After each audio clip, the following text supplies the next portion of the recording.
जास्त जाणवला असेल. आता ब्रिक्समध्ये अमेरिकेच्या रेसिप्रोकल तारीफ म्हणजेच प्रति आयात शुल्क धोरणाचा निषेध नोंदवण्यात आला. एकीकडे भारत अमेरिकेशी व्यापार करार करण्यासाठी वाटाघाटी करतोय, दुसरीकडे अमेरिकेच्या धोरणांवर टीका करत त्याचवेळी इतर देशांचीही साथ मिळवण्याचा भारताचा प्रयत्न आहे. तर हा समतोल आपल्याला साधता येईल का आणि कशा प्रकारे साधता येईल आपल्याला? मला असं वाटतं समतोल साधणं जसं आवश्यक आहे तसं आपलं परराष्ट्र धोरण भारताच्या राष्ट्रीय हिताशी जोडलं गेलं असणं हे महत्वाचं आहे. एकीकडे भारत आणि अमेरिका हे सगळ्यात मोठा व्यापारी भागीदार देश अमेरिका आपला आहे आणि त्यामुळे अमेरिकेशी व्यापारी करार करणं हे एक, अतिशय महत्वाचं आहे. आणि आतापर्यंत ट्रम्प यांनी भारताविरुद्ध नवीन सँक्शन्स, नवीन आयात कर अजून घोषित केलेला नाहीये. याचा अर्थ की भारत आणि अमेरिका यांच्यातल्या वाटाघाटी यशस्वी होत आहेत असं आपण आत्ताच्या घडीला म्हणू शकतो. दुसरीकडे ट्रम्प यांनी ब्रिक्स गटाला किंवा त्यांच्याशी जवळचे संबंध ठेवणाऱ्या देशांना धमकी दिली होती, कारण अमेरिकेचं असं आकलन आहे की जर हे ब्रिक्स देश एकत्र झाले आणि त्यांनी स्वतःचं सामायिक चलन काढलं किंवा त्यांनी एक वेगळी व्यवस्था, स्विफ्ट व्यवस्थेला समांतर व्यवस्था तयार केली, तर अमेरिकेचं जागतिक व्यापार क्षेत्रातलं महत्व कमी होईल. अमेरिकन डॉलरचं एक जागतिक चलन म्हणून असलेलं महत्व कमी होईल. आणि त्यामुळे त्यांनी त्याबाबत उघडपणे चेतावणी दिली होती, धमकी दिली होती. पण त्याला न जुमानता भारताने ब्रिक्स बदली आपली कटिबद्धता दाखवून दिलेली आहे. याचं कारण हे जे सगळे विकसनशील देश आहेत किंवा ज्याला दुसऱ्या फळीतले आर्थिक ताकद असलेले देश आहेत, त्यांच्यात व्यापार, गुंतवणूक, सहकार्य महत्वाचं आहे.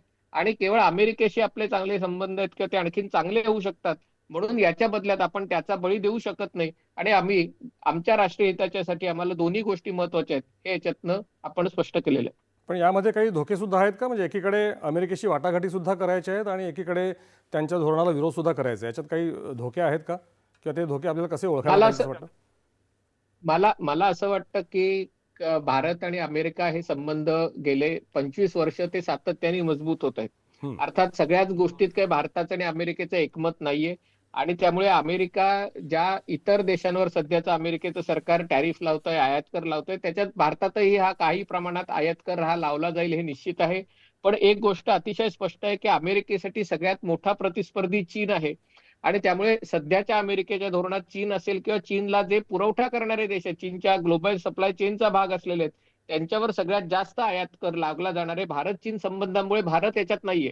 आणि त्यामुळे जरी आपल्या विरुद्ध आयात कर लावला गेला तरी तो या देशांपेक्षा कमी असल्यामुळे आपली स्पर्धात्मकता टिकून राहणार आहे. आणि त्यामुळे बाकीच्या क्षेत्रांमध्ये, ज्याच्यामध्ये ऊर्जा असेल, ज्याच्यामध्ये खनिज संपदा असेल, ज्याच्यामध्ये तांत्रिक सहकार्य असेल, प्रशिक्षण असेल, याच्यामध्ये इतर देशांशी आपल्याला सहकार्य करायला कोणतीही अडचण येणार नाही असं मला वाटतं. धोके आहेत, पण शेवटी कुठलाही वाट म्हणजे निष्कंटक, ज्याला काटे नसलेली नसते वाट अशी कधीही. कुठलीच नसते. त्यामुळे तुम्हाला पुढे जायचंय. अगदी अगदी तुम्ही आता बोलता बोलता खनिज संपत्तीचा उल्लेख केला. आता रेअर अर्थ मिनरल्ससाठी म्हणजे या खनिज संपत्तीसाठी, रेअर अर्थसाठी हा दौरा अत्यंत महत्त्वाचा होता.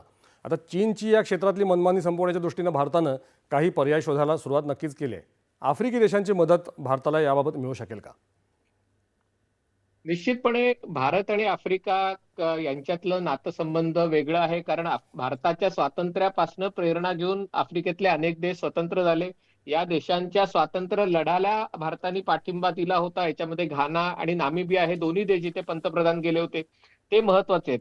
असं असलं तरी आफ्रिकेच्या संबंधांबाबत आपली एक गोष्ट होती की आपले प्रामुख्याने ज्या देशांशी संबंध होते आफ्रिकेतले, ज्या पूर्वीच्या ब्रिटिश वसाहती होत्या, त्यांच्याशी आपले म्हणजे केनिया असेल, टांझानिया असेल, दक्षिण आफ्रिका असेल, यांच्याशी आपले ऐतिहासिक काळापासूनचे संबंध होते. आणि या उलट जे पश्चिम आफ्रिकेतले किंवा दक्षिण आफ्रिकेच्या जवळचे देश आहेत, तिथे इतर युरोपीय देशांच्या वसाहती होत्या, याच्यामध्ये फ्रान्स असेल, बेल्जियम असेल, त्यांच्याशी आपले फारसे संबंध नव्हते. या दृष्टीने घाना आणि नामिबियाचा दौरा महत्वाचा आहे. भारत जगातला सगळ्यात मोठा सोन्याचा आयातदार देश आहे. आपल्याला सगळ्यांना सोन्याचे प्रचंड प्रेम आहे. आणि घानामध्ये सगळ्यात जास्त सोनं जिथे ज्या देशांमध्ये होतं त्यात घानाचा समावेश आहे. नामिबिया हा देश आहे की जिथे सगळ्यात जास्त हिरे, त्याला कच्चे हिरे म्हणतात, ते ज्या देशामध्ये निघतात त्याच्यात नामिबिया आघाडीवर आहे.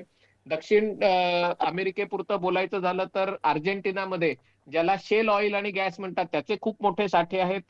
दक्षिण अमेरिकेत जे पंतप्रधान मोदी ब्रिक्सच्या पार्श्वभूमीवर इतर दक्षिण अमेरिकेतल्या नेत्यांना भेटले, तिथे सगळे रेअर अर्थ मिनरल्स असतील किंवा इतर खनिज असतील, त्याची मोठी तिथे संपदा आहे. आणि त्यामुळे जसं भारत जागतिक पटलावर एक औद्योगिक देश म्हणून पुढे येतोय, चीनला पर्याय म्हणून उत्पादन केंद्र म्हणून पुढे येतोय, तर या सगळ्या सप्लाय चेन्स आहेत, ज्या पुरवठ्या साखळ्या आहेत, त्या आपल्याला सुदृढ कराव्या लागतील. त्याच्यासाठी या पश्चिम आफ्रिकेतला घाना, दक्षिण आफ्रिकेच्या जवळचा असलेला नामिबिया आणि दक्षिण अमेरिकेतल्या सगळ्या देशातल्या नेत्यांच्या भेटी या अतिशय महत्वाच्या होत्या. ही जी नैसर्गिक साधनसंपत्ती आहे आफ्रिकी देशांमधली, हिचा भारतासाठी शाश्वत आणि न्याय्य वापर करण्याबाबत भारताची अशी काही भूमिका आहे का, किंवा नवीन भूमिका भारत घेऊ बघतोय का? मला असं वाटतं की शेवटी ही जी सगळी खनिज संपदा आहे त्यांनाही ती विकायची आहे आणि जो जास्त चांगला भाव देईल, जो जास्त चांगलं कंत्राट करेल, त्याच्या बदल्यात ते देश तुम्हाला काय देऊ शकतील या आधारावर या सगळ्या वाटाघाटी होतात. आतापर्यंत असं होतं की आफ्रिकन देशामध्ये मुख्यतः पाश्चिमात्य देशांनी या खनिज संपदेचं खाणकाम आणि या सगळ्या गोष्टीचे हक्क मिळवले होते.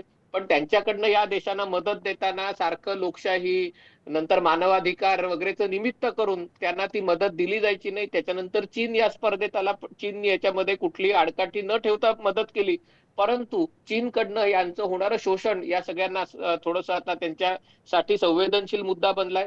तसंच अमेरिका आणि चीन व्यापारी युद्धामुळे चीनला चीननी त्यांना जे वचन दिली होती ती पूर्ण करणं चीनला शक्य नाही. या पार्श्वभूमीवर तिथे एक पोकळी निर्माण झालेली आहे आणि ती पोकळी भरण्याचा प्रयत्न भारत करतोय. म्हणजे भारताला अजून बराच मोठा पल्ला गाठायचा आहे.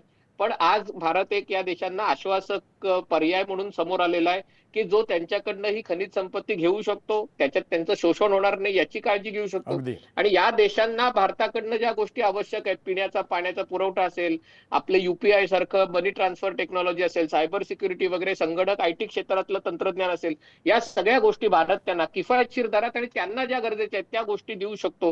हे भारताचं वैशिष्ट्य आहे. अगदी या सगळ्या अनुषंगानं आपण म्हणू शकतो की ग्लोबल साऊथ हा एक प्रकार आहे.